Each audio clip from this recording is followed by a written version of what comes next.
Welcome back. आप सभी का एक बार फिर स्वागत है एनआईएसएम के चैप्टर 2 के पार्ट 2 में। क्योंकि ऑलरेडी इस चैप्टर का जो पार्ट 1 है, जहां पर हमने डिफरेंट टाइप्स ऑफ जो फाइनेंशियल इंस्ट्रूमेंट्स है वो किस तरह से काम करते हैं और वो किन किन टाइप्स के होते हैं उसके बारे में डिटेल में देखा, साथ ही साथ सिक्योरिटीज मार्केट को इन डिटेल स्टडी किया है। तो उस पर ऑलरेडी मैंने वीडियो डाल दी है। तो अगर आप डायरेक्टली ये वाली वीडियो को देख रहे हो तो प्लीज मत करो, आपका लिंक टूट जाएगा। क्योंकि हमको देखो एकदम बेस से रिसर्च एनालिस्ट की पढ़ाई करनी है। तो अगर आपने जो बेस है वही मिस कर दिया तो आगे आपको टफ होने वाला है। क्योंकि अभी देखो 2-3 और लेक्चर्स आएंगे जिसमें थ्योरी बेस्ड होगा, उसके बाद थोड़े प्रैक्टिकल सम्स आने वाले हैं। और अगले ही चैप्टर में बहुत सारे फॉर्मूलाज भी है जिसमें आपको एकदम बेफिक्र रहना है। मैं पूरे आपको फॉर्मूलाज लिख के दूंगा, उसको लर्न करो और उसको किस तरह निकाला जाता है उसका बेसिस भी बताऊंगा। तो यहाँ पे आपको कोई टेंशन लेना ही नहीं है, मैं आपके लिए बैठा हूँ। लेकिन कोई भी डाउट है तो प्लीज मुझे कमेंट सेक्शन में पूछ लेना ताकि मैं उसका राइट आंसर दे पाऊँ। तो बिना किसी रुकावट के आज के पार्ट की तरफ बढ़ते हैं। आज हमारा चैप्टर 2 खत्म होने वाला है। तो अभी तक चैनल को सब्सक्राइब नहीं किया तो प्लीज कर दो ताकि ऐसे जो वैल्यूएबल कंटेंट है वो आप तक रेगुलर बेसिस पे पहुंचता रहे। So let's get started with today's lecture. तो आज हम शुरुआत करेंगे सिक्योरिटीज मार्केट के स्ट्रक्चर से कि इसका स्ट्रक्चर किस तरह होता है। स्ट्रक्चर यानी कि सिक्योरिटीज मार्केट किस तरह बनाया गया है, इसका जो फॉर्मेशन है वो किस तरह हुआ है, उसमें कौन कौन इंपॉर्टेंट प्लेयर्स होते हैं। तो सबसे पहले the structure of the securities market can be broadly divided into 2 types. देखो सिक्योरिटीज मार्केट वैसे तो बहुत ही ज्यादा बड़ा है, लेकिन इसको ओवरऑल ब्रॉडली बेसिस पे देखोगे तो 2 भाग में बांटा गया है। जो पहला इंपॉर्टेंट पार्ट है वो है प्राइमरी मार्केट और सेकंड इंपॉर्टेंट पार्ट है सेकेंडरी मार्केट। अभी प्राइमरी मार्केट में क्या होता है, सेकेंडरी मार्केट में क्या होता है, सब इन डिटेल जानने वाले। तो सबसे पहले each segment plays a crucial role in ensuring the smooth operation. यानी पूरा जो कैपिटल मार्केट, आप सिक्योरिटीज मार्केट को फाइनेंशियल मार्केट भी बोलते हैं, कैपिटल मार्केट भी बोलते हैं। अभी जो पूरा कैपिटल मार्केट है इसको प्रॉपरली फंक्शनिंग करने में, इसका जो प्रॉपरली ये सब प्रॉपर वे में होना चाहिए। क्योंकि यहाँ पे देखो बड़े पैसों का ट्रांजेक्शन हो रहा है, तो एक मिस्टेक हो जाएगी तो सब कुछ बर्बाद हो सकता है, पूरी इकोनॉमी नीचे आ सकती है। क्योंकि at the end stock market देखो बहुत ही इंपॉर्टेंट रोल प्ले करता है इन फंक्शनिंग ऑफ एन इकोनॉमी। तो अगर इकोनॉमी को अच्छे से फंक्शन करना है तो उसका सिक्योरिटीज मार्केट, उस कंट्री का कैपिटल मार्केट बहुत ही स्ट्रांग होना चाहिए। और हमारे इंडिया के कैपिटल मार्केट को स्ट्रांग बनाता है प्राइमरी मार्केट और सेकेंडरी मार्केट। क्योंकि ये दोनों स्ट्रांग है तो अल्टीमेटली पूरा सिक्योरिटीज मार्केट अच्छे से चल रहा है। अब प्राइमरी मार्केट, इसका जो डेफिनेशन है, इसका जो मतलब है, इसके नाम के अंदर है। प्राइमरी मार्केट यानी कि ऐसा मार्केट जहां पर फर्स्ट टाइम कोई इन्वेस्टमेंट प्रोडक्ट को बेचा जा रहा है। यानी अब तक हमने देखा कि इन्वेस्टमेंट प्रोडक्ट्स किन टाइप के होते हैं, वैसे तो हजारों टाइप्स के, लेकिन ब्रॉडली जो 25 फेमस है वो हमने इस वीडियो के पार्ट 1 में कवर किया है। तो प्राइमरी मार्केट एक ऐसा मार्केट है जहां पर सिक्योरिटीज को पहली टाइम, जो फाइनेंशियल इंस्ट्रूमेंट है उसको पहली टाइम लाया गया है और उसको पहली टाइम बेचा गया है। यानी फर्स्ट टाइम किसी ने उस पर्टिकुलर सिक्योरिटी में इन्वेस्ट किया है। अब प्राइमरी मार्केट का one of the famous investing example कौन सा है, वो है आईपीओ यानी इनिशियल पब्लिक ऑफरिंग।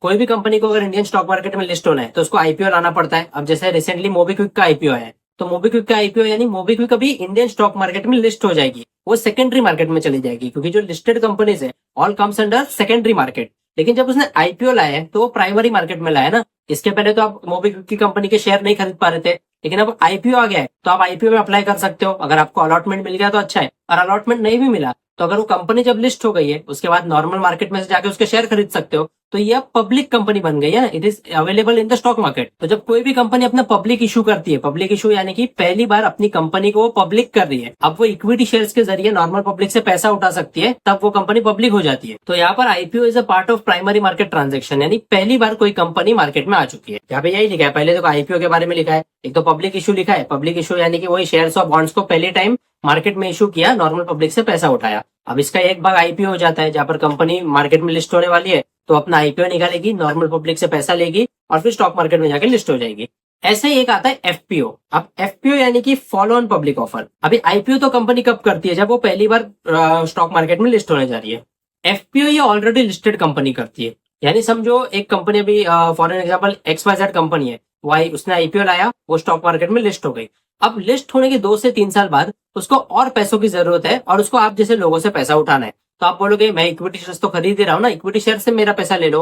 वो बोलेगा नहीं, मुझे इक्विटी शेयर से तो पैसा चाहिए, लेकिन मुझे एक एक्स्ट्रा एडिशनल प्लान डालना है, एक कोई एक्स्ट्रा मशीनरी को सेटअप करना है, तो उसको मुझे बहुत बड़ा पैसा एक साथ लगेगा। तो उसमें आप क्या करोगे, अपनी कंपनी का एफपीओ निकालोगे, यानी फॉलो ऑन पब्लिक ऑफर। समझो मुझे नया प्लान डालने के लिए 5,000 करोड़ की जरूरत है, तो मैं 5,000 करोड़ का एफपीओ निकालूंगा, यानी फॉलो ऑन पब्लिक ऑफर। वो मार्केट में जाएगा, अब नॉर्मल पब्लिक उसमें इन्वेस्ट करेगी, मुझे पैसा मिल जाएगा, उससे मैं मेरा जो भी काम है वो कर दूंगा और ये पैसा मेरे इक्विटी शेयर कैपिटल में जाके ऐड हो जाएगा। जहां पर मुझे एफपीओ के जरिए जो पैसे मिले उतने इक्विटी शेयर्स में उन पर्टिकुलर होल्डर्स को दे दूंगा जिन्होंने मुझे एफपीओ के जरिए पैसा दिया है। तो इतना याद रखो, आईपीओ और एफपीओ में यही डिफरेंस है कि आईपीओ पहली बार जब कंपनी आती है तो वो आईपीओ के जरिए पैसा उठाएगी, और जब ऑलरेडी लिस्टेड कंपनी को फिर मार्केट से बड़ा पैसा उठाना है तो वो एफपीओ के जरिए उठाएगी। फिर प्राइमरी मार्केट का एक और इंपॉर्टेंट कंसेप्ट है, वो है प्राइवेट प्लेसमेंट। अब प्राइवेट प्लेसमेंट ये बड़े लोगों के लिए किया जाता है, यानी ऐसे लोग जो HNI कैटेगरी में आते हैं, जैसे हाई नेटवर्थ इंडिविजुअल या फिर अल्ट्रा हाई नेटवर्क इंडिविजुअल्स में आते हैं, UHNI में आते हैं। बेसिकली ऐसे लोग जिनके पास बहुत ज्यादा पैसा है, जो मिलीनियर्स बिलीनियर्स की कैटेगरी में आते हैं,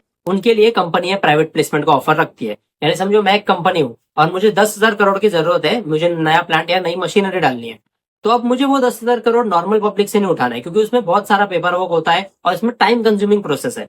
तो मैं क्या करूंगा, अंबानी जी के पास जाऊंगा और उनको बोलूंगा कि ये मेरी कंपनी है, हम लोग ये काम करते हैं, मुझे ऐसा प्लांट डालना है, इसमें इतना प्रॉफिट होगा। अगर अंबानी जी ने ये प्रपोजल के लिए हाँ बोल दिया तो उनको मैं अपनी कंपनी में से शेयर्स तो दूंगा, लेकिन वो दूंगा अंडर प्राइवेट प्लेसमेंट। यानी मैंने पर्सनली जाके उनसे बात की, उनसे थोड़ा बहुत पेपर वर्क किया, उन्होंने मुझे 10,000 करोड़ रुपए दिए मेरे काम के लिए, जिसमें जो भी प्रॉफिट होगा उसमें उनको भी हिस्सा मुझे देना पड़ेगा, लेकिन मुझे पैसे तो मिल गए और मैं उनको प्राइवेट प्लेसमेंट के जरिए अपनी कंपनी में हिस्सा दे दूंगा। प्राइवेट प्लेसमेंट का सबसे बड़ा बेनिफिट है कि ये लेस रेगुलेटेड होता है, इसमें लेस पेपर वर्क लगता है और ये प्रोसेस बहुत ही ज्यादा फास्ट होती है। तो जब कोई भी बड़ी कंपनी को बहुत जल्दी अच्छा खासा बड़ा पैसा चाहिए तो वो प्राइवेट प्लेसमेंट को चूज करती है और FPO को नहीं। फिर अगला कंसेप्ट आता है QIP, यानी क्वालिफाइड इंस्टीट्यूशनल प्लेसमेंट। अब देखो प्राइवेट प्लेसमेंट और QIP का जो मतलब है, जो कंसेप्ट है वो सेम होता है कि कंपनी को पैसों की जरूरत है और वो जाके नॉर्मल पब्लिक से पैसा नहीं उठाएगी, एक प्रॉपर लोगों से उठाएगी, यानी समझो कोई सेट ऑफ इंडिविजुअल से उठाएगी।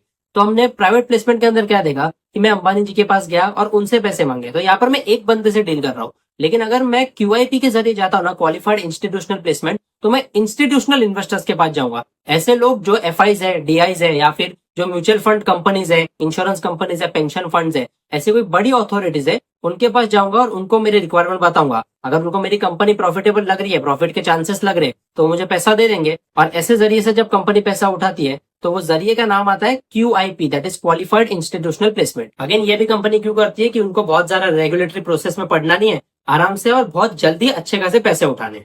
अगला कंसेप्ट आता है प्रेफरेंशियल इशू का। अब ये भी एक जरिया है कंपनी को पैसा रेज करने के लिए। तो इसमें कंपनी क्या करती है, उसके ऑलरेडी जो एग्जिस्टिंग शेयर होल्डर्स है ना, उनसे ही पैसा रेज करेगी, क्योंकि ये प्रोसेस बाकियों के मुताबिक और फास्ट हो सकता है। क्योंकि अगर मैं समझो एक कंपनी में ऑलरेडी इन्वेस्टेड हूँ और मुझे उसी कंपनी को वापस पैसा देना है, तो मुझे कोई रिसर्च करनी नहीं है ना, मुझे डायरेक्टली उनको पैसा देना है। पर यहाँ पर मेरा भी तो बेनिफिट होना चाहिए, क्योंकि अगर मुझे कंपनी में इन्वेस्ट ही करना है तो मैं डायरेक्ट स्टॉक मार्केट में जाकर उनकी जो लिस्टेड शेयर्स है वो खरीद लूंगा। तो मैंने शेयर्स खरीद लिए, मुझे शेयर्स मिल जाएंगे, कंपनी को पैसा मिल जाएगा। लेकिन कंपनी बोलती है कि आप अगर एडिशनल इन्वेस्टमेंट कर रहे हो तो प्रेफरेंशियल इशू के जरिए हम आपको एक बेनिफिट भी देंगे। समझो हमारा शेयर 100 रुपए पे चल रहा है, तो आप हमारा शेयर ले लो 80 रुपए पे। तो अगर कोई 100 रुपए की चीज मुझे 80 रुपए पे मिल रही है तो मैं क्यों नहीं लूंगा। तो ऐसे केस में कंपनी अच्छे खासे बड़े पैसे रेस कर सकती है, वो भी बहुत ही कम टाइम में। फिर अगला कंसेप्ट आता है राइट्स एंड बोनस इशू का। अब ये कंसेप्ट भी प्राइमरी मार्केट का है, हालांकि ये होता है सेकेंडरी मार्केट में। लेकिन जो भी कंपनी, जो भी लिस्टेड कंपनी जब कोई भी बोनस शेयर्स की इशू करेगी या फिर राइट्स इशू करेगी तो वो प्राइमरी मार्केट ट्रांजेक्शन में गिना जाएगा। Preferential issue and rights issues one and the same. यानी प्रेफरेंशियल इशू में हमने क्या देखा, एक जो मेरी कंपनी का शेयर है 100 रुपए का, वो मैं 80 रुपए में दे रहा हूँ और उस जरिए से पैसे उठा रहा हूँ। राइट्स इशू में भी वही होता है, मेरी कंपनी को पैसे की जरूरत है तो मैं मेरे इन्वेस्टर को क्या बोलूंगा, 100 रुपए का शेयर है ना, आप एक काम करो अभी 80 रुपए में ले लो, उस हिसाब से मुझे पैसे दे दो। तो preferential issue and right issue का मतलब वन एंड द सेम है। बोनस इशू में क्या होता है, कंपनी ने बहुत ही अच्छा खासा प्रॉफिट जनरेट कर लिया है और वो प्रॉफिट का जो भी अमाउंट आया है उसमें कंपनी के जितने भी फिक्स्ड ऑब्लिगेशन है वो पूरे करने के बाद, इक्विटी शेयर होल्डर्स को रिटर्न देने के बाद बहुत ही बड़ा पैसा बच गया है। तो कंपनी वो पैसों को कहाँ डालती है, अपने रिजर्व्स में डालती है, जो हमें कंपनी की बैलेंस शीट में दिखता है। तो अगर कंपनी को अपने रिजर्व्स को इक्विटी शेयर होल्डिंग में कन्वर्ट करना है, इक्विटी कैपिटल में कन्वर्ट करना है, तो वो ऐसे टाइम पे बोनस शेयर्स को इशू करती है। यानी समझो मैंने 20,000 करोड़ का बिजनेस किया और अभी मेरे पास 5,000 करोड़ बच गए। अब मैं चाहता हूँ कि 5,000 करोड़ को मैं एज अ कैपिटल यूज करूँ, तो मैं अपने रिजर्व्स में से इस 5,000 करोड़ के बोनस शेयर्स को इशू करूंगा। समझो मेरी कंपनी ने 1:1 का बोनस दिया, तो अब जितने भी इक्विटी शेयर होल्डर है उनके पास जो भी शेयर्स होंगे वो डबल हो जाएंगे और जो शेयर की वैल्यू है वो आधे से कम हो जाएगी। इसलिए बोनस शेयर में ये कंफ्यूजन मत रखो। बहुत से लोगों को क्या लगता है कि शेयर्स डबल हो जाएंगे मतलब पैसा भी डबल हो जाएगा। जी नहीं, शेयर्स डबल होंगे तो वैल्यू आधी हो जाएगी। समझो मेरे पास 100 रुपए के हिसाब से एक कंपनी के 100 शेयर्स है, तो मेरे पास टोटल 10,000 की वैल्यू है। अब जब 1:1 बोनस हो जाएगा तो मेरे जो 100 शेयर्स है वो 200 शेयर्स में कन्वर्ट हो जाएंगे, लेकिन जो मेरा 100 रुपए का शेयर है वो भी 50 रुपए हो जाएगा।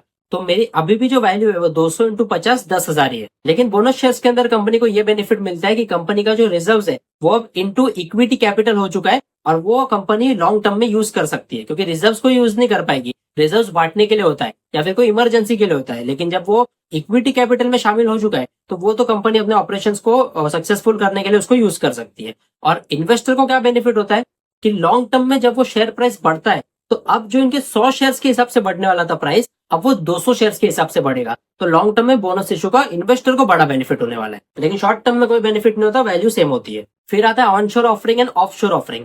ऑनशोर ऑफरिंग यानी कंपनी को पैसा चाहिए, तो कंपनी ने अपने इंडिया के अंदर, अपनी कंट्री के अंदर विद इन कंट्री पैसा उठाया है। यानी मैं इंटरनेशनली पैसा नहीं उठा रहा हूँ, डोमेस्टिकली पैसा उठा रहा हूँ। अब मैं वो कोई भी जरिए से उठा सकता हूँ। इसमें मैं QIP से कर सकता हूँ, प्राइवेट प्लेसमेंट कर सकता हूँ, IPO कर सकता हूँ, FPO कर सकता हूँ, प्रेफरेंशियल इशू कर सकता हूँ, कुछ भी कर सकता हूँ, bonus issue, right issue, I can do everything, लेकिन within the boundaries of my own country. यानी अभी रिलायंस कंपनी है, वो इंडियन कंपनी है, तो उसको कोई भी पैसा उठाना है, अगर वो इंडिया के अंदर से उठाती है, इसका मतलब उसने ऑनशोर ऑफरिंग की है, अपने शोर्स में से पैसा उठाया, अपनी कंट्री में से पैसा उठाया। ऐसे ही ऑफशोर ऑफरिंग होती है। अगर रिलायंस कंपनी है, जो कि एक इंडियन कंपनी है, उसको फॉरेन की कंपनी से पैसा उठाना है, फॉरेन के इंस्टीट्यूशनल इन्वेस्टर से पैसा उठाना है, तो वो ऑफशोर ऑफरिंग करेगी। यहाँ पर वो ADR के जरिए पैसा उठा सकती है। अब ADR यानी कि अमेरिकन डिपॉजिटरी रिसिप्ट क्या होता है, लेक्चर 1 में इन डिटेल समझा है। कोई भी ऐसी डोमेस्टिक कंपनी जो अपने बेनिफिट के लिए पैसा उठा रही है, लेकिन इंडिया से नहीं, इंडिया के बाहर से, तो वो ऑफशोर ऑफरिंग में आता है। तो 2 टाइप याद रखो, ऑनशोर ऑफरिंग यानी कंपनी अपनी देश में से, अपनी कंट्री में से पैसा उठाएगी। ऑफशोर ऑफरिंग यानी कंपनी जो भी पैसा उठाएगी वो देश के बाहर का होगा, वो आउटसाइड द नेशनल बॉर्डर्स होता है, पैसा इंटरनेशनल लेवल पे रेस किया जा रहा है। फिर प्राइमरी मार्केट के 3 कंसेप्ट बचते हैं, जो है OFS, स्वेट इक्विटी और ESOPs। OFS यानी ऑफर फॉर सेल। एक बड़ी कंपनी है, उसका जो मालिक है, समझो मेरी कंपनी 200 करोड़ की है और मैं उसका मालिक हूँ, तो मैं 200 करोड़ का मालिक हूँ। तो अब मैं चाहता हूँ कि मैं इसमें जो मेरा स्टेक है ना, वो बेच दूं। समझो मेरी पूरी जो 200 करोड़ की कंपनी है, उसमें मैं जो प्रमोटर हूँ, मेरे पास 50% शेयर है, यानी मैं 100 करोड़ का मालिक हूँ। तो जब मैं ये स्टेक मार्केट में बेचूंगा ना, क्योंकि हो सकता है मुझे कोई और बिजनेस में जाना है जहां पे मुझे कैपिटल की रिक्वायरमेंट है, तो मैं मेरी एग्जिस्टिंग जो कंपनी है उसमें से मेरा जो स्टेक है उसको बेच दूंगा OFS के जरिए, यानी ऑफर फॉर सेल। जैसे मेरा स्टेक बिक जाता है, जो वो मेरा स्टेक खरीदेगा, अब ओनरशिप उसकी हो जाएगी और मुझे पैसा मिल जाएगा। वो पैसे को यूज करके मैं कोई और काम कर सकता हूँ, वहां पे डेवलप कर सकता हूँ। तो जब कंपनी का प्रमोटर, कंपनी का मालिक अपनी ही कंपनी में से अपना खुद का स्टेक बेच के बाहर निकलता है, उसका मतलब है वो OFS कर रहा है, यानी ऑफर फॉर सेल कर रहा है। अब इसका सबसे बड़ा यूज करते हैं गवर्नमेंट, क्योंकि गवर्नमेंट बड़ी बड़ी कंपनी में स्टेक खरीदती है। जब वो कंपनी ग्रो हो जाती है तो वो कंपनी में डाइवेस्टमेंट कर देती है। इन्वेस्ट कब करते हो, जब कंपनी में पैसा डालना है। डाइवेस्ट कब करते हो, जब कंपनी से पैसा निकालना है। तो गवर्नमेंट डाइवेस्टमेंट करती है, ये आपने बहुत बार सुना होगा। हर बजट में लिखा होता है कि गवर्नमेंट आने वाले टाइम में कौन सी कंपनीज में डाइवेस्टमेंट करने वाली है। अब कोई लोग डाइवेस्टमेंट बोलते हैं, कोई लोग डाइवेस्ट बोलते हैं, कोई लोग डिसइन्वेस्टमेंट बोलते हैं, कोई लोग इन्वेस्टमेंट को निकालना बोलते हैं। नाम अलग अलग है, मतलब एक ही है। फिर आता है स्वेट इक्विटी। स्वेट इक्विटी, अब स्वेट का मतलब पसीना, इक्विटी मतलब कंपनी में भागीदारी। तो स्वेट इक्विटी यानी समझो मैं कोई कंपनी के लिए बहुत ही ज्यादा काम कर रहा हूँ, तो एक साल मुझे कंपनी ने एज अ बोनस कंपनी के शेयर्स दे दिए। तो मेरी मेहनत करने की वजह से कंपनी को बेनिफिट हुआ और कंपनी ने खुश होकर मुझे जो शेयर्स दिए, वो होता है स्वेट इक्विटी, यानी मेरी मेहनत की कमाई है। वो मैंने खून पसीना बहा के कंपनी के लिए मेहनत की, कंपनी का बिजनेस बढ़ाया, तो कंपनी ने एज अ बोनस मुझे कुछ इक्विटी शेयर्स दे दिए। तो जब कंपनी ऐसा करेगी, यानी कंपनी ने मुझे स्वेट इक्विटी दिया है। और ये शेयर्स मोस्टली डिस्काउंट पे भी मिलते हैं, तो जिनको ये शेयर्स मिले, जिनको स्वेट इक्विटी मिली है, वो उनके लिए बहुत ही ज्यादा बेनिफिशियल होता है। और प्राइमरी मार्केट में लास्ट कंपोनेंट आता है ESOPs, यानी employee stock option scheme. ESOPs mostly जब कंपनी को ज्वाइन करोगे ना आप, तब आपको दिया जाता है। ये कॉन्ट्रैक्ट होता है कि आज के डेट में आपका ESOPs का कॉन्ट्रैक्ट बना, फ्यूचर डेट पे आपको आज के भाव में स्टॉक मिलेगा। यानी समझो आज स्टॉक का भाव 100 रुपए चल रहा है, तो मैंने आपको मेरी कंपनी में एम्प्लॉय किया, मैंने आपको एम्प्लॉयमेंट दी, तो मैं आपको मेरी कंपनी की ESOPs दूंगा, यानी एम्प्लॉय स्टॉक ऑप्शन स्कीम। जहां पे हम कॉन्ट्रैक्ट में ये डिसाइड करेंगे कि आज मेरा जो 100 रुपए का शेयर है, आज से 4 साल बाद भी आपको मेरा शेयर 100 रुपए में मिलेगा। हो सके, और मेरी कंपनी ग्रोइंग कंपनी है, तो आज से 4 साल बाद मेरी कंपनी हो जाएगी समझो 400 रुपए की, तो भी उस टाइम पे आपको जो 400 का शेयर है वो 100 में मिलेगा। तो ये कॉन्ट्रैक्ट क्यों किया जाता है, टू रिटेन द एम्प्लॉय। क्योंकि एम्प्लॉय को अगर आप ट्रेन करोगे, तो वो आप चाहोगे कि वो एम्प्लॉय को जब आपने ट्रेन किया है, तो वो आपकी कंपनी के लिए लॉन्गर टर्म के लिए काम करे। इसलिए ये लालच एक कंपनी आपको ESOPs के जरिए देती है, क्योंकि जो नौकरी करने गया उसके मन में एक चीज तो रहेगी कि 400 रुपए की चीज आज से 4 सालों बाद मुझे 100 रुपए में मिलेगी, तो वो टाइम पे तो मेरा बड़ा बेनिफिट होने वाला है। प्लस मैं कंपनी के लिए काम कर रहा हूँ, तो मेरा ईयरली इंक्रीमेंट भी होता जाएगा, प्रमोशन मिलेगा, बोनस मिलेगा, वो सब अलग। तो ESOPs is a kind of benefit given to the employee, लेकिन ये आपको इमीडिएटली नहीं मिलता, कंपनी में कुछ साल काम करना पड़ेगा, उसके बाद मिलेगा। अब बढ़ते हैं सेकेंडरी मार्केट की तरफ। प्राइमरी मार्केट क्या होता है, जहां पर पहली बार सिक्योरिटीज को इशू किया है और सेल किया गया है। सेकेंडरी मार्केट में जो भी सिक्योरिटीज के बारे में बाइंग सेलिंग होती है, वो सब ऑलरेडी स्टॉक मार्केट में लिस्टेड है। अब स्टॉक मार्केट की लिस्टेड कंपनीज में जितने भी ट्रांजेक्शन हो रहे हैं, all comes under secondary market, क्योंकि ये कंपनीज ऑलरेडी मार्केट में लिस्टेड है। यहाँ पे बहुत ज्यादा लिक्विडिटी होती है, तो कंपनीज को अपने जो शेयर्स है उनको कैश में कन्वर्ट करने के लिए प्रॉब्लम नहीं आता। Same goes with investors. और ये एक प्लेटफॉर्म है फॉर द प्राइस डिस्कवरी, क्योंकि देखो कोई भी स्टॉक की प्राइस किस तरह डिसाइड होती है, by the effective forces of demand and supply. उसकी डिमांड कितनी है, उसकी सप्लाई कितनी है, उस हिसाब से प्राइस डिस्कवरी होती है। अब ये कंसेप्ट इकोनॉमिक कंसेप्ट है, इसमें इन डिटेल जाओ मत। इतना ही समझो कि कोई भी स्टॉक मार्केट में जो भी स्टॉक का प्राइस है वो कैसे डिसाइड होता है, by the forces of demand and supply. तो उस पर्टिकुलर चीज की मार्केट में डिमांड कितनी है और उसका सप्लाई कितना है। अगर डिमांड बहुत ही ज्यादा है और सप्लाई लिमिटेड है तो जो प्राइस है वो लॉन्ग टर्म में बढ़ते जाएगा। अब यहाँ पर सेकेंडरी मार्केट के अलग अलग पार्टिसिपेंट्स होते हैं, वो किस तरह होते हैं देख लेते हैं। इसमें अलग अलग एस्पेक्ट्स है। तो पहला एस्पेक्ट आता है ओटीसी मार्केट, यानी ओवर द काउंटर। ये एक डिसेंट्रलाइज्ड मार्केट है जहां पर जो पार्टीज है वो डायरेक्टली एक दूसरे से ट्रांजेक्शन करेगी, बीच में कोई भी एक्सचेंज नहीं होगा। अब एक्सचेंज नहीं है तो ये मार्केट रिस्की है, क्योंकि यहाँ पे आप जो भी प्रोमिस करते हो आप वो प्रॉमिस को तोड़ भी सकते हो। लेकिन जब आप स्टॉक मार्केट में कोई भी प्रॉमिस करोगे और उसको एक्सचेंज के थ्रू कर रहे हो तो बीच में एक्सचेंज है जो आपको बाद में जाके पकड़ेगा कि आपने ऑब्लिगेशन को फुलफिल नहीं किया है। लेकिन ओटीसी मार्केट में ऐसा होता ही नहीं है। इसलिए जो फॉरवर्ड्स के ट्रांजेक्शन है ना, फॉरवर्ड्स, फ्यूचर्स, ऑप्शंस और स्वैप्स, ये चार चीजें होती है। तो इसमें फ्यूचर्स एंड ऑप्शन स्टैंडर्डाइज्ड है, ये स्टॉक मार्केट में चलते हैं। लेकिन जो फॉरवर्ड्स है, जो स्वैप्स है, ये दो चीजें ओटीसी मार्केट में चलती है। यहाँ पर डायरेक्टली मार्केट के बाहर दो लोग आपस में डील करते हैं और ट्रांजेक्शंस को करते हैं। अब ओटीसी मार्केट देख लिया, तो वैसे लीगलाइज मार्केट क्या होगा, वो है standardise market, which is exchange traded market. हमारा जो नॉर्मल स्टॉक मार्केट है, बीएससी की बिल्डिंग, एनएससी की बिल्डिंग, ये जो स्टॉक मार्केट है हमारा, ये एक्सचेंजेस के थ्रू हो रहा है। तो कोई भी सेकेंडरी मार्केट में जो ट्रांजेक्शन एक्सचेंजेस के थ्रू होते हैं, जहाँ पे एक इंटरमीडियरी बीच में होगी, वो सब आते हैं इन एक्सचेंज ट्रेडेड मार्केट।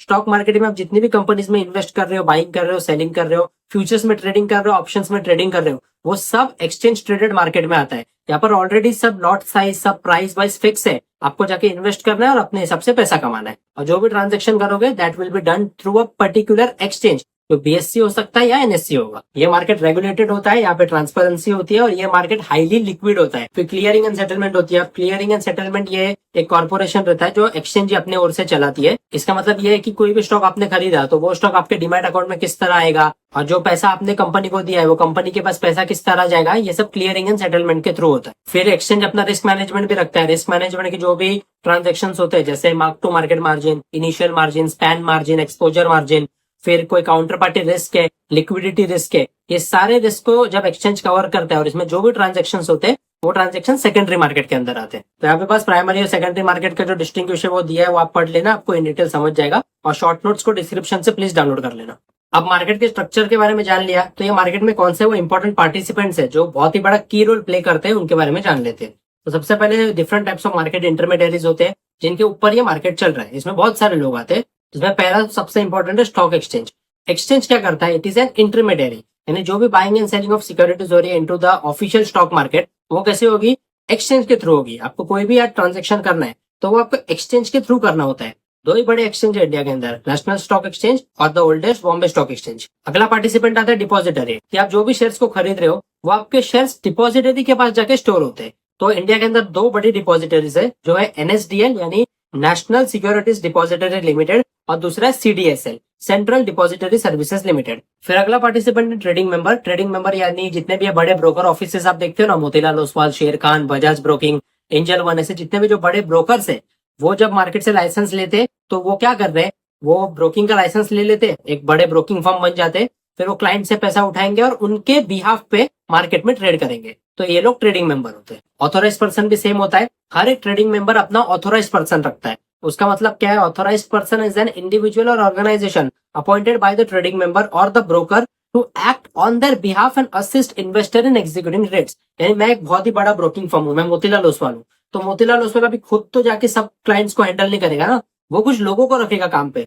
तो जो लोगों को उसने काम पे रखा है क्लाइंट्स को हैंडल करने के लिए, वो लोग होते हैं ऑथोराइज पर्सन। फिर अगला पार्टिसिपेंट है कस्टोडियन। कस्टोडियन यानी ऐसे बड़े ऑर्गेनाइजेशन जो आपके जो भी फाइनेंशियल ट्रांजेक्शन है वो सबको सेव करेगी। आपने जो भी पैसा कंपनी को दिया है वो पैसा कंपनी कस्टोडियन के पास रखती है, खुद के अकाउंट में नहीं, वो कंपनी के कस्टोडियन के पास होगा। वही लिखा है, custodian are financial institutions responsible for safeguarding a client securities and financial assets. India में बहुत सारी बड़ी बड़ी कस्टोडियन कंपनीज है, लेकिन जो फेमस है वो यहाँ पे मैंने लिखा हुआ है, HDFC bank custody services and ICICI bank custody services. तो कस्टोडियंस का बेसिक फंक्शन यही होता है कि जो क्लाइंट के जितनी भी सिक्योरिटीज और फाइनेंशियल एसेट्स है वो अपने पास स्टोर रखो, ताकि वो सेफ भी रहे और कोई और उसको एक्सेस ना कर सके। फिर अगला कंसेप्ट है क्लियरिंग कॉर्पोरेशन का। क्लियरिंग कॉर्पोरेशन मैंने वही बताया, एक्सचेंज का अपना खुद का क्लियरिंग कॉर्पोरेशन होता है, जो भी आप बाइंग एंड सेलिंग के ट्रांजेक्शन होते हैं वो सारे ट्रांजेक्शन क्लियर किए जाते हैं बाय द क्लियरिंग कॉर्पोरेशन। तो it is an intermediary. Exchange अपना क्लियरिंग कॉर्पोरेशन का जो यूनिट है वो अलग रखता है। फिर आते हैं मर्चेंट बैंकर्स और अंडर राइटर्स। आप देखो 90% मर्चेंट बैंकर्स और अंडर राइटर्स का काम सेम होता है,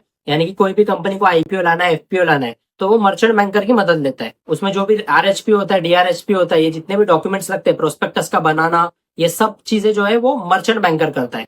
अब मैं एक नॉर्मल कंपनी हूँ, मुझे पब्लिक होना है, मुझे अपने कंपनी का आईपीओ लाना है, तो मुझे तो आइडिया नहीं ना क्या प्रोसेस है, क्या डॉक्यूमेंटेशन लगेगा। तो मैं कोई भी अच्छे मर्चेंट बैंकर को पकड़ूंगा, उसको उसकी फीस दूंगा। ये फीस हैवी होती है, करोड़ों में होती है। ये फीस उसको दूंगा और वो पूरा डॉक्यूमेंटेशन करके मेरी कंपनी को स्टॉक मार्केट में लिस्ट करा देगा। तो यहाँ पे जो उसने सर्विस दी है, ये सर्विसेज अंडर मर्चेंट बैंकर्स आती है। अब अंडर राइटर भी ये सर्विसेज देता है, लेकिन अंडर राइटर का एक ऑब्लिगेशन हो जाता है। अगर मैं आपको आईपीओ में मदद कर रहा हूँ और मैं आपको एज अ अंडर राइटर मदद कर रहा हूँ, इसका मतलब ये है कि आपकी कंपनी जितना भी पैसा रेस करने वाली है, वो पैसा अगर पूरा रेस नहीं हो पाता है, तो जो बचा हुआ पैसा है वो अंडर राइटर को लेना पड़ेगा। जैसे इन्फोसिस का जब आईपीओ आया था, तो मॉर्गन स्टैनली उसका अंडर राइटर था। अब मॉर्गन स्टैनली था या जेपी मॉर्गन था, दोनों में से एक मॉर्गन तो था। जो भी आप इसके बारे में सर्च करोगे, इन्फोसिस का जब आईपीओ आया था, तो उस टाइम पर उसका अंडर राइटर कौन था? आई थिंक मॉर्गन स्टैनली था, लेकिन मेरे को डाउट हो रहा है कि मॉर्गन स्टैनली या जेपी मॉर्गन में से कोई तो है। तो इन्फोसिस का जो भी अंडर राइटर था, इन्फोसिस का आईपीओ अंडर सब्सक्राइब हुआ था। तो जितने परसेंट से अंडर सब्सक्राइब हुआ था ना, कुछ 20% से अंडर सब्सक्राइब था, 80% आईपीओ फुल हुआ था। तो बचा हुआ जो स्टेक है, बचा हुआ जो आईपीओ का पैसा है, वो उसके अंडर राइटर ने दिया था। फिर भले आगे जाके इन्फोसिस तो मल्टी बिलियन डॉलर कंपनी बन गई, वो तो बात की बात है। लेकिन इनिशियल फेज में जब मॉर्गन स्टैनली या जेपी मॉर्गन, जो भी कंपनी ने इन्फोसिस में एज अंडर राइटर स्टेक खरीदा, तो उसी की वजह से कंपनी अपना आईपीओ सक्सेसफुली कर पाई। तो अंडर राइटर का ये ऑब्लिगेशन हो जाता है कि अगर आईपीओ या एफपीओ अंडर सब्सक्राइब हो गया, तो अंडर राइटर को बचा हुआ हिस्सा खरीदना पड़ेगा। फिर इसके बाद different types of institutional participants होते हैं, जैसे एफपीआईज, एफआईआईज, डीआईआईज। एफपीआई यानी फॉरेन पोर्टफोलियो इन्वेस्टर, इसका ही दूसरा नाम एफआईआई है, foreign institutional investor. P note participants आते हैं, ऐसे जितने भी बड़े जो म्यूचुअल फंड हाउसेज है, पेंशन फंड्स है, इंश्योरेंस कंपनीज है, ये जब स्टॉक मार्केट में बल्क में पैसा लगाती है, तो ये इंस्टीट्यूशनल पार्टिसिपेंट्स के अंडर आता है। एक चीज यहाँ पे नहीं है, जो है वेंचर कैपिटल फंड, जिसको वीसी फंड बोला जाता है। अभी अगर मेरी कंपनी एकदम बहुत ही ज्यादा नई है, मोस्टली स्टार्टअप है, अगर मैं कोई स्टार्टअप कर रहा हूँ, तो मुझे फंड की जरूरत पड़ेगी। तो वो टाइम पे तो मुझे कोई बड़ा आदमी पैसा नहीं देगा ना, मेरा कोई बैकग्राउंड ही नहीं है। तो ऐसे टाइम पे मैं कोई वीसी फंड के पास जाऊंगा। ऐसे लोग एंजल इन्वेस्टिंग करते हैं। अब इसको एंजल इन्वेस्टिंग या वेंचर कैपिटलिस्ट, ये दोनों सेम ही मतलब होता है। ऐसे लोग हाई रिस्की प्रोजेक्ट में पैसा लगाते, जिनमें प्रॉफिट के चांसेस बहुत ही ज्यादा बढ़िया है, लेकिन रिस्क भी उतना ज्यादा है, क्योंकि अगर कंपनी, अगर स्टार्टअप आइडिया नहीं चला, तो पूरा पैसा डूब भी सकता है। अब ब्लूम वेंचर्स, हिलियन वेंचर्स, ये बहुत ही नामचीन कंपनीज है जो स्टार्टअप्स को मदद करती है। तो अगर फ्यूचर में आप भी कोई स्टार्टअप खोलने वाले हो, तो ये कंपनीज के पास चले जाना। आइडिया अगर अच्छा होगा तो डेफिनेटली बड़े पैसे मिलेंगे। फिर हेज फंड्स होते हैं, अल्टरनेटिव इन्वेस्टमेंट फंड्स होते हैं। हेज फंड्स यानी कि इन लोग हाई रिस्क प्रोजेक्ट में तो पैसा डालते हैं, लेकिन पैसे को हेज करके डालते हैं, यानी पैसा आपका यानी कि रिस्क टू रिवॉर्ड रेशियो को एकदम प्रॉपर्ली सेट करके आपका पैसा इन्वेस्ट करेंगे। समझो 1:2 का रिस्क टू रिवॉर्ड रेशियो है, तो आपका अगर 1 रुपए लूज होगा, तो उसके बदले में आपको 2 रुपए प्रॉफिट भी होगा। बड़े बड़े हेज फंड मार्केट में चलते हैं, जहाँ पे आप इन्वेस्ट कर सकते हो। वन ऑफ द फेमस मैंने मेंशन किया, मोतीलाल ओसवाल का ऑफशोर हेज फंड। ऑफशोर हमने देखा यानी फॉरेन से पैसा उठाएगा, तो ऑफशोर हेज फंड यानी फॉरेन कंपनीज में जाके इन्वेस्ट करेगा। Hedge funds mostly high network individuals या फिर जो बहुत ही ज्यादा अमीर लोग हैं, उन लोग ये सब करते हैं। नॉर्मल पब्लिक ऐसा इतने ज्यादा पचड़े में पड़ती नहीं। फिर एआईएफ भी होता है, अल्टरनेटिव इन्वेस्टमेंट फंड। ये कंपनीज जो पैसा आपसे लेगी, वो ऐसी जगह इन्वेस्ट करेगी जो नॉर्मल नहीं है। जैसे इन लोग का इन्वेस्ट करते हैं, क्रिप्टो में इन्वेस्ट करते हैं, या फिर कोई नई टेक्नोलॉजी आ रही है उसमें इन्वेस्ट कर रहे हैं, कोई नया सेक्टर ग्रो रहा है उसमें इन्वेस्ट करेंगे। नॉर्मल नहीं है, स्टॉक्स में, म्यूचुअल फंड में या फिर रियल एस्टेट में इन्वेस्ट नहीं करते। ऐसी other than the traditional financial assets, ऐसे जो एसेट्स है जो बहुत ही ज्यादा यूनिक है, जैसे डीफाई की टेक्नोलॉजी है, वेब 3 की टेक्नोलॉजी है, वेब ओएस की टेक्नोलॉजी है, ये सब में इन लोग पैसा डालेंगे, क्योंकि जब वो टेक्नोलॉजीज ग्रो होगी, तो आपका पैसा भी बहुत ही ज्यादा ग्रो होने वाला है। और मार्केट पार्टिसिपेंट्स और इंस्टीट्यूशनल पार्टिसिपेंट्स को छोड़ के जो दूसरे पार्टिसिपेंट्स आते हैं, उसमें क्या होता है, एम्प्लॉय के प्रोविडेंट फंड होंगे, फिर हो जाता है नेशनल पेंशन स्कीम होता है, एनपीएस। एनपीएस के तो अभी बहुत अच्छे खासा ऑफर आए, फिक्स्ड 8% लोग साल का देते हैं, जो रिस्क फ्री होता है। फैमिली ऑफिसेज होते हैं, फैमिली ऑफिसेज पार्टिसिपेंट यानी कि अभी अंबानी फैमिली है, तो वो अपना खुद का एक फैमिली ऑफिस बना के चलती है और उसके थ्रू इन्वेस्ट करती है। उन लोग ऐसा, अभी अंबानी जी को अगर समझो 1,000 करोड़ इन्वेस्ट करना है, तो वो डायरेक्ट स्टॉक मार्केट में जाके एक एक स्टॉक नहीं खरीदेंगे। उनका ऑलरेडी एक फैमिली ऑफिस बना हुआ है, जहाँ पे हजारों लोग काम पे, उन्होंने खुद का एक ब्रोकिंग हाउस जैसा बनाया है, जो सिर्फ अंबानी फैमिली के लिए काम करने वाला है। जो भी इंडिया का मल्टी बिलियनर है, उसके पास खुद का फैमिली ऑफिस होता ही है। सेम राकेश झुंझुनवाला जी का भी था। अब उनके फैमिली ऑफिस का नाम क्या था, मुझे कमेंट सेक्शन में प्लीज बताओ। फिर कॉर्पोरेट ट्रेजरीज होती है। कॉर्पोरेट ट्रेजरीज यानी मेरी कंपनी है, मेरी कंपनी अभी बहुत ही प्रॉफिट कमा रही है, मेरे रिजर्व में बहुत ही ज्यादा पैसा है, अब वो रिजर्व को मुझे किस तरह इन्वेस्ट करना है उसका दिमाग तो मेरे पास नहीं है, क्योंकि पैसा बहुत ही बड़ा है। समझो मेरे पास 20,000 करोड़ रिजर्व में पड़े, तो मैं थोड़ी, मेरे को अभी इतना आइडिया नहीं है कि मुझे कहाँ इन्वेस्ट करना है। मुझे पता है धंधा किस तरह चलाना है, लेकिन पैसा इन्वेस्ट कैसे करना है वो तो मुझे पता ही नहीं है। तो वो मेरे कंपनी में कॉर्पोरेट ट्रेजरीज करेंगे, जो मेरे कॉर्पोरेट फाइनेंस संभालते हैं ना, वो लोग ये पैसे को इन्वेस्ट करेंगे। तो वो लोग भी बल्क में इन्वेस्ट करते हैं। और लास्ट होता है रिटेल पार्टिसिपेंट, यानी आप और मेरे जैसे लोग जो नॉर्मल स्टॉक मार्केट में जाके उस कंपनी का स्टॉक डायरेक्टली खरीदते, दे कम अंडर रिटेल पार्टिसिपेंट। तो अब बढ़ते वीडियो के लास्ट पार्ट की तरफ, जो है डिफरेंट टाइप्स ऑफ ट्रांजेक्शंस। क्योंकि हमने देखो अभी मार्केट में क्या क्या पार्टिसिपेंट्स है वो भी देख लिया, हमने देख लिया कि मार्केट का स्ट्रक्चर किस तरह होता है, क्या क्या वो डिफरेंट फाइनेंशियल इंस्ट्रूमेंट है, लेकिन इसमें किस तरह के ट्रांजेक्शन होते हैं वो भी जान लेना बहुत ज्यादा जरूरी है, ताकि आप स्ट्रक्चर को अच्छी तरह समझ पाओ। तो इसमें डिफरेंट टाइप्स ऑफ ट्रांजेक्शंस में क्या है, the security market facilitates a variety of transaction that cater to different investment strategies and risk management practices. यानी ऐसे ट्रांजेक्शन है जिससे आपको डिफरेंट इन्वेस्टमेंट स्ट्रेटेजीज भी मिल जाएगी और रिस्क मैनेजमेंट की प्रैक्टिसेस भी मिल जाएगी। यानी किस तरह आप अपने रिस्क को मैनेज कर सकते हो, किस तरह आप डिफरेंट स्ट्रेटेजीज को यूज करके एक प्रॉफिटेबल इन्वेस्टर या प्रॉफिटेबल ट्रेडर बन सकते हो, वो सब भी डिफरेंट टाइप्स ऑफ ट्रांजेक्शंस की मदद से आप कर सकते हो। अब इसमें बेसिक स्ट्रेटेजीज भी है, यानी basic buying and selling of shares, फिर ऑप्शंस है, फ्यूचर्स है, स्वैप्स है, फॉरवर्ड्स है, हेजिंग है, प्लेजिंग ऑफ शेयर्स है, आर्बिट्राज है, ऐसे बहुत से अलग अलग ऑप्शन है जिसको हम इन डिटेल में देखने वाले। तो सबसे पहले बेसिक लेवल पे आपको 3 टाइप के ट्रांजेक्शन मालूम होने चाहिए, एक कैश का ट्रांजेक्शन, एक टर्म का ट्रांजेक्शन और एक स्पॉट का ट्रांजेक्शन। कैश का ट्रांजेक्शन यानी जो मैंने आपको बताया T+0 सेटलमेंट। अगर आप स्टॉक को आज खरीद रहे हो और आज ही वो आपके डिमैट अकाउंट में आ गया, इसका मतलब आपका कैश ट्रांजेक्शन सेटल्ड हुआ है। कि एट प्रेजेंट जो T+0 सेटलमेंट है वो कुछ स्टॉक्स में शुरू हुआ है, लगभग 19 से 20 स्टॉक्स ऐसे हैं जिसमें आप अगर आज स्टॉक को खरीदते हो तो आज के आज ही वो आपके डिमैट अकाउंट में आ जाता है। बाकी सब में ऑल ओवर इंडिया फिलहाल जो स्टॉक का सेटलमेंट है वो टर्म ट्रांजेक्शन चलता है, यानी T+1। अब इसमें जो डेटा है वो थोड़ा जूना है, क्योंकि फिलहाल देखोगे तो स्पॉट ट्रांजेक्शन मेरे ख्याल से तो कोई भी स्टॉक्स में नहीं है, और है तो भी बहुत कम स्टॉक्स में। स्पॉट ट्रांजेक्शन मतलब अगर आज आपने खरीदा है तो वो T+2 ट्रेडिंग डेज में सेटल होगा, लेकिन 99% इंडियन स्टॉक मार्केट में टर्म जो ट्रांजेक्शन है यानी टुमारो ट्रांजेक्शन यही चलता है, T+1 सेटलमेंट। आज स्टॉक खरीदा तो कल आपके डिमैट अकाउंट में आ जाएगा। और केवल 19 से 20 स्टॉक्स ऐसे या 25 है, आई थिंक मैक्सिमम 25 स्टॉक्स ऐसे जिसमें T+0 सेटलमेंट चलता है, यानी कैश के ट्रांजेक्शन। फिर आता है फॉरवर्ड ट्रांजेक्शन। अब ये ट्रांजेक्शन OTC मार्केट में होता है, जो हमने OTC मार्केट देखा ना, ओवर द काउंटर यानी अनरेगुलेटेड मार्केट में डायरेक्ट दो पार्टीज जो है बायर एंड सेलर वो आपस में कॉन्ट्रैक्ट कर लेगी, वो आपस में ट्रेड कर देगी, इसमें कोई भी इंटरमीडिएट नहीं होता है, इसलिए ये हाईली रिस्की माना जाता है। अब फॉरवर्ड ट्रांजेक्शन में यही है, समझो एक बायर है एक सेलर है, बायर बोलता है कि आज से 3 महीने बाद मैं तेरे से ये गुड्स खरीदूंगा ये प्राइस पे, तो ये 3 महीने बाद का फॉरवर्ड कॉन्ट्रैक्ट बन चुका है। लेकिन यहाँ पे केवल बायर और सेलर इंक्लूड है, कोई भी इंटरमीडिएट नहीं है ना, कोई भी रेगुलेटरी बॉडी नहीं है, कोई ऑफिशियल बॉडी बीच में है ही नहीं।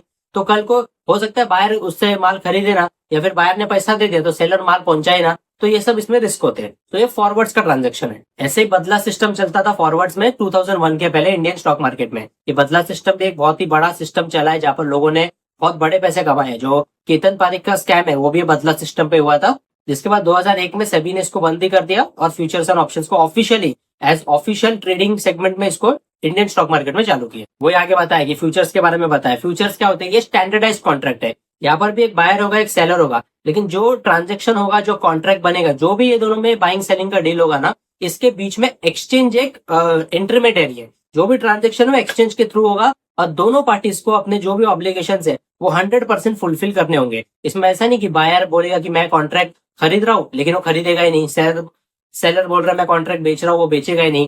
एक बार आपने ट्रांजेक्शन में आप कमिटमेंट कर दिया आपने, तो उसके बाद उस पर्टिकुलर ट्रांजेक्शन को आपको क्लोज करना ही होगा, नो मैटर व्हाट। अब फ्यूचर्स से डेरिवेटिव्स के अंदर आता है, और बेसिक में फ्यूचर्स का मतलब यही है कि समझो निफ्टी अभी इंडेक्स चल रहा है, तो निफ्टी का फ्यूचर्स आप खरीद लो तो निफ्टी ऊपर जाएगा तो निफ्टी का फ्यूचर्स भी ऊपर जाएगा। अब फ्यूचर्स में बेनिफिट यही मिलता है कि अभी आपको निफ्टी अगर खरीदना है तो डायरेक्ट आप निफ्टी तो खरीद नहीं सकते, तो निफ्टी पे बैठ कैसे करोगे, फ्यूचर से करोगे, क्योंकि निफ्टी का इंडेक्स कैसे खरीदोगे ना, तो निफ्टी का फ्यूचर्स खरीदना होता है। अब इसमें आपको मार्जिन का जो फैसिलिटी वो मिलता है, और ये सब मैंने इस पर्टिकुलर वीडियो में डिटेल में बताया है। तो फ्यूचर्स, ऑप्शन, स्वैप्स, फॉरवर्ड, जिसको डिटेल में जानना चाहते हो तो do watch this video. Future में सबसे बड़ा बेनिफिट यही होता है, जैसे मैंने आपको बोला कि यहाँ पे आपको मार्जिन देके काम हो जाता है, यानी आपको पूरा कॉन्ट्रैक्ट वैल्यू नहीं देना है। समझो आप 2 लाख का काम कर रहे हो तो आपको 10 से 15% मार्जिन यानी 20 से 30 हजार रुपए देके आप 2 लाख का ट्रांजेक्शन कर सकते हो। यहाँ पे आपको लेवरेज मिलता है, लेवरेज के बारे में भी इन डिटेल वीडियो प्लीज देख लेना। और मार्क टू मार्केट मार्जिन क्या होती है, ये हर रोज फ्यूचर्स के कॉन्ट्रैक्ट में डेली बेसिस पे सेटल होती है। जैसे समझो आपने अभी कुछ निफ्टी का फ्यूचर्स बाय किया है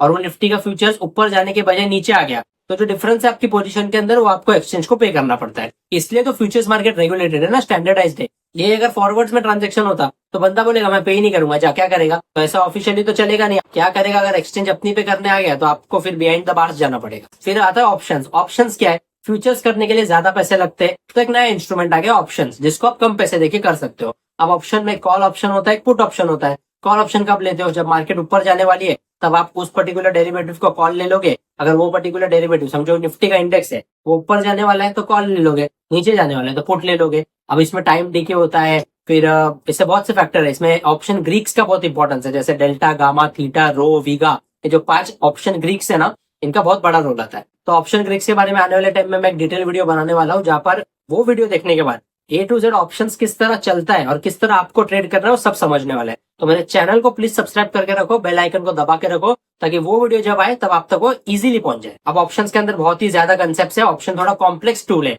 पर ये उतना ज्यादा बेनिफिशियल भी है, यानी कम पैसे में आप बड़ा ट्रेड कर सकते हो और बहुत ही बड़े पैसे भी कमा सकते हो। क्योंकि यहाँ पे जो ऑप्शन बायर है उसका प्रॉफिट का चांस अनलिमिटेड होता है और लॉस का चांस लिमिटेड होता है। वो किस तरह होता है सब कुछ मैंने इस वीडियो में बताया है। क्योंकि ऑप्शन के अंदर देखो प्रीमियम होता है, स्ट्राइक प्राइस होती है, एक्सपायरेशन डेट होती है, ये सब क्या होता है, किस तरह वर्क करता है, ये वीडियो को प्लीज देख लेना। और मैं आपको ये रेकमेंड करूंगा 100%। अब देखो मैंने वीडियो बनाई तो प्रमोशन नहीं कर रहा हूँ, दिल से आपके लिए बोल रहा हूँ कि रिसर्च एनालिस्ट की अगर पढ़ाई कर रहे हो ना, तो एक बार इक्विटी डेरिवेटिव्स की सीरीज को देख लो। क्योंकि वो सीरीज को देख के अगर अच्छे से समझ गए ना, तो ये सीरीज आपके लिए केक वॉक होने वाला है, क्योंकि बेस और ज्यादा स्ट्रांग हो जाएगा। और रिसर्च एनालिस्ट में बोल रहा हूँ, एग्जाम में बहुत टफ क्वेश्चंस आते हैं, तो इक्विटी डेरिवेटिव्स का नॉलेज होना बहुत ज्यादा जरूरी है। क्योंकि एट द एंड जो सिक्योरिटीज मार्केट है, ये आजकल मोस्टली इसमें जो कंपोनेंट ज्यादा है वो इक्विटी में तो हो रहा है, कैश में तो ट्रांजेक्शन सबसे ज्यादा हो रहे हैं, लेकिन जो फ्यूचर्स एंड ऑप्शंस एफएनओ का इंपॉर्टेंस है वो बहुत ही ज्यादा बढ़ते जा रहा है, तो उसका नॉलेज आपको होना ही चाहिए। फिर सॉप्स आता है। अब देखो स्वैप्स भी बोलते हैं बहुत लोग सॉप्स बोलते हैं। अब जो करेक्ट प्रोनाउंसिएशन है वो सॉप्स है, भले स्पेलिंग SWAP स्वैप्स करके स्पेलिंग है,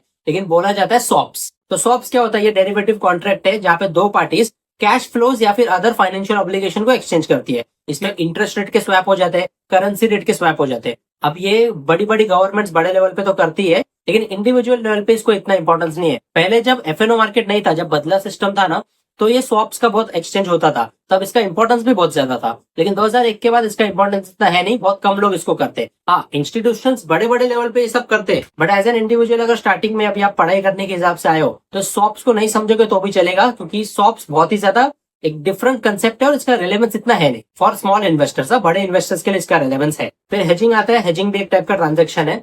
हेजिंग का मतलब ये है कि यहाँ पे आप इंश्योरेंस लेके चल रहे हो। इंश्योरेंस मतलब अभी इन डिटेल कैसे आपको बताऊं, शॉर्ट में क्या हो जाएगा, आपने एक पोजीशन ली, समझे स्टॉक को लिया है, तो अब वो स्टॉक को आपने लिया है तो उसमें आपको चांस है ना, आपका रिस्क भी है कि अगर स्टॉक नीचे आ गया तो आपका पैसा चले जाएगा। तो ऐसे टाइम पे आप वो स्टॉक नीचे जाएगा तो भी आपका पैसा बनना चाहिए, तो आप उसी स्टॉक का पुट ले लोगे या फिर उस स्टॉक के कॉल को सेल कर दोगे। इसको हम कवर्ड कॉल भी बोलते हैं। अब ये कवर्ड कॉल ये सब आपको स्टार्टिंग में नहीं समझने वाला है, इसलिए बोल रहा हूँ इक्विटी डेरिवेटिव्स की सीरीज देखो, उसमें सब कुछ बताया है। और कवर्ड कॉल और कॉलर स्ट्रेटेजी, ये दोनों पे तो एक सेपरेट वीडियो भी बनाई है मैंने, ये वाली, उसको भी प्लीज देख लेना। क्योंकि फाइनेंस के अंदर जितना नॉलेज ले सकते हो उतना ले लो, उतना एग्जाम इजी जाने वाला है। यानी अगर मैं ऑप्शंस में भी ट्रेड जब करता हूँ तो हेज करके करना सही है, कि अगर मैं एक साइड में कॉल को बाय कर रहा हूँ तो दूसरे साइड में कॉल को सेल भी करूंगा, और एक प्रॉपर स्ट्रैडल या फिर स्ट्रैंगल जैसी स्ट्रेटेजी बना के चलूंगा, एक आयन काउंटर बना के चलूंगा, बटरफ्लाई स्प्रेड बना के चलूंगा। ये सब भी मैंने सब कुछ ये चैनल में बताया हुआ है। ये सब मिनिमम रिस्क और मिनिमम प्रॉफिट वाली स्ट्रेटेजी है, लेकिन यहाँ पे आपका ऑप्शंस के अंदर, फ्यूचर्स के अंदर पैसा बनता है, ये गारंटेड है अगर आप प्रॉपर वे से करोगे। आप ये कल को आप ये सब फॉलो करके भी पैसा नहीं बना पा रहे तो देखो अभी लॉस तो इसमें होएगा ही आपको। और मैं तो चाहता हूँ कि हर एक आदमी का स्टार्टिंग में लॉस हो, क्योंकि लॉसेस आपको वो चीजें सिखाते कि जो 100,000 वीडियोस भी नहीं सिखा पाएगी। और इसलिए मैं पहले से बोलते आया हूँ, इक्विटी डेरिवेटिव्स की सीरीज में मैंने बहुत बार बोला है कि आप ट्रेडिंग करना शुरू करो। पैसे नहीं है तो कोई बात नहीं, आप पेपर ट्रेडिंग करो, फ्रंट पेज ऐप पे जाओ, फ्री में पेपर ट्रेडिंग होता है, वहां पे करो, तो आपको मैकेनिज्म समझ आएगा कि ऑप्शंस, फ्यूचर्स, जो स्टॉक्स है वो किस तरह वर्क करते हैं, इनका मैकेनिज्म क्या है। और मेरे चैनल को भी प्लीज सब्सक्राइब कर दो, क्योंकि यहाँ पर मैं बहुत ही ब्रिलियंट स्ट्रेटेजीज लेकर आता हूँ, जहाँ पे आपका पैसा विद टाइम तो डेफिनेटली बनेगा। फिर हेजिंग के बाद एक ट्रांजेक्शन आता है आर्बिट्रेज। आर्बिट्रेज यानी कि ये लोग क्या करते हैं, मार्केट में जो लूप होल है ना उसको कवर कर लेते हैं। ये आर्बिट्रेज करने के लिए बहुत करोड़ों के पैसे लगते हैं, ये छोटे मोटे लेवल पे होता नहीं है। छोटे मोटे लेवल पे कर सकते हो और उसमें आप कुछ मिलेगा नहीं, लेकिन बड़े लेवल पे, इसमें जो बड़े लेवल पे आर्बिट्रेज के एल्गो ट्रेडिंग के थ्रू करते हैं उसमें बहुत ज्यादा पैसे मिलते हैं। मतलब यही है कि एक स्टॉक आप देखो, अभी 2 एक्सचेंज पे लिस्ट होता है, BSE पे भी लिस्ट होगा, NSE पे भी लिस्ट होगा। तो आपने बहुत बार अभी जो स्टॉक वॉक लेते हैं उनको एक बात पता होगी कि दोनों जो स्टॉक एक्सचेंज है ना उस पर कभी कभी प्राइस में डिफरेंस होता है। जैसे BSE पे कोई स्टॉक 100 रुपए का है तो वही NSE पे 101 रुपए का है। तो 1 रुपए का डिफरेंस है। तो जो आर्बिट्रेजर्स है ना, जो आर्बिट्रेज करते हैं, उन लोग बीएससी से 100 रुपए में लेंगे और एनएससी पे 101 में बेच देंगे। अब ये बल्क में करते हैं, समझो 1 करोड़ शेयर्स का किया इन्होंने, तो इनका 1 रुपए के हिसाब से 1 सेकंड में 1 करोड़ बन गया। लेकिन ये सब प्रॉपर सॉफ्टवेयर के थ्रू होता है और ये स्टार्टिंग में आपके साथ होगा भी नहीं, इसके लिए बहुत करोड़ों रुपए लगते हैं। तो इसलिए पहले करोड़ों कमाओ और फिर ये सब करना, ताकि हर मिनट में फ्री मक्खन जैसा पैसा बनते रहे। अब इसमें क्या क्या होता है, pure arbitrage, statistical arbitrage, convertible arbitrage, ये सब इतना डीप में जाने की कोई जरूरत नहीं है। खाली जितना मैंने शॉर्ट नोट्स के अंदर दिया है वो पढ़ लेना, आपको समझ जाएगा। फिर लास्ट ट्रांजेक्शन मैंने इसके अंदर कवर किया वो है pledging of shares. Pledging of shares एक बहुत ही बढ़िया फैसिलिटी है जहाँ पे आप इन्वेस्ट करने के साथ साथ उसी पैसे को यूज करके ट्रेड कर सकते हो। अब प्लेजिंग ऑफ शेयर कैसे वर्क करता है, वैसे ये एक डिटेल कंसेप्ट है, जानना चाहते हो तो प्लेजिंग ऑफ शेयर्स लिख देना, लेकिन ओवरव्यू आपको बता देता हूँ। समझो मैंने कोई स्टॉक में 1 लाख रुपए इन्वेस्ट किए, अब मेरे को इन्वेस्ट तो कर दिया, वो पैसा मैंने दे दिया, कंपनी के पास चला गया, वो मेरे पोर्टफोलियो में दिख रहा है your invested value is 1 lakh. अब मेरे को ना ट्रेड भी करना है, ऑप्शंस में ट्रेड करना है, लेकिन मेरे पास तो पैसा नहीं है, तो मैं मेरी जो होल्डिंग्स है ना उसको प्लेज कर दूंगा। ये हर एक जो बड़ा ब्रोकर है ना, जैसे जीरोधा, ग्रो, अपस्टॉक, के जितने भी ब्रोकर्स है, लेमन करके एक बहुत अच्छा ब्रोकर आया नया, लेमन भी ये चीज करते हो। लेमन पे अगर आपको फ्री डीमैट अकाउंट खोलना है तो नीचे लिंक मैंने दिए हुए डिस्क्रिप्शन में, वहां से खोल देना। यहाँ पे फ्री ब्रोकरेज है, आप कोई भी ट्रेड करोगे तो आपको ब्रोकरेज नहीं लगेगी। तो ये one of the best app है, मैं पर्सनली इसको यूज कर रहा हूँ। तो प्लेजिंग ऑफ शेयर्स में आप क्या करते हो, आपकी जो इन्वेस्टेड अमाउंट है उसको प्लेज कर देते हो। तो मेरे जो 1 लाख रुपए वो मैंने इन्वेस्ट कर दिए, अब मुझे पैसा चाहिए ट्रेड करने के लिए, तो मैं मेरे शेयर्स को प्लेज कर दूंगा। जहां पर प्लेज करने पे ना हेयर कट कटता है जो है 30%, यानी मैं 1 लाख रुपए ना मेरे पास, तो जो ब्रोकर है मुझे पूरा 1 लाख नहीं देगा, वो मुझे 70,000 देगा। 30,000 वो एज अ सेफ्टी अपने पास रखता है, वो पैसा वो काट नहीं लेगा, वो खाली अपने पास तिजोरी में सेफ रखेगा, जिसपे मुझे रोज का एकदम नॉमिनल इंटरेस्ट लगता है, यानी कि रोज का ऐसा 3 रुपए 4 रुपए ऐसा इंटरेस्ट लगेगा। बहुत कम इंटरेस्ट पे ये पैसा मिलता है और वो खुद का ही पैसा है ना, खाली आपने एक्सचेंज से लिया है। तो समझो मैंने 1 लाख रखा, 30% का हेयर कट कटा और मुझे 70,000 मिले। 70,000 से मैं ट्रेड करूंगा और जैसे मेरा वो काम हो गया, मैं वो पैसा वापस प्लेज में भर दूंगा, शेयर्स को अनप्लेज कर दूंगा, तो शेयर्स होल्डिंग का होल्डिंग में भी आ जाएगा। मैंने खुद के पैसे को यूज करके ट्रेड करके पैसा भी कमा लिया, तो ये डबल इनकम हो जाती है। सुनने में बहुत ज्यादा कॉम्प्लेक्स लग रहा है पर इतना कॉम्प्लेक्स नहीं है, मैं भी पर्सनल लेवल पे करता हूँ। तो finally towards the end of the lecture conclusion क्या आया, the securities market offers a wide range of transactions. यहाँ पे बहुत ही different wide range of transactions है जो डिफरेंट इन्वेस्टमेंट और ट्रेडिंग और रिस्क मैनेजमेंट वालों को अपनी कैटेगरी के हिसाब से सूट होता है। कोई लोग हेजिंग करते हैं, कोई लोग आर्बिट्रेजिंग करते हैं, कोई प्लेजिंग करते हैं, कोई नॉर्मल इन्वेस्टिंग करते हैं, कोई फ्यूचर्स में, कोई फॉरवर्ड्स में, कोई ऑप्शंस में, कोई सॉप्स में, अलग अलग जगह इन्वेस्ट करते हैं। अल्टीमेट गोल क्या है, सिक्योरिटीज मार्केट प्रॉपर्ली फंक्शन हो रहा है, तो ये सब ट्रांजेक्शन एकदम इजी वे में कैरी आउट हो पा रहे हैं। तो this is the importance of security market. तो that's all in today's video. ये वीडियो में हमने पूरा जो चैप्टर 2 है इसका पार्ट 2 इन डिटेल कवर किया, पार्ट 1 भी कवर किया था। तो इसी के साथ हमारा chapter 2 of NISM research analyst exam जो था introduction to securities market in detail पूरा कवर हो चुका है। तो अभी कोई भी डाउट आपके मन में बचता है तो do let me know in the comment section. ये वीडियो की इन्फॉर्मेशन पसंद आई है तो वीडियो को लाइक कर दो, मैक्सिमम लोगों के साथ शेयर कर दो और चैनल को प्लीज सब्सक्राइब कर देना। This is Mohit Lamba signing of.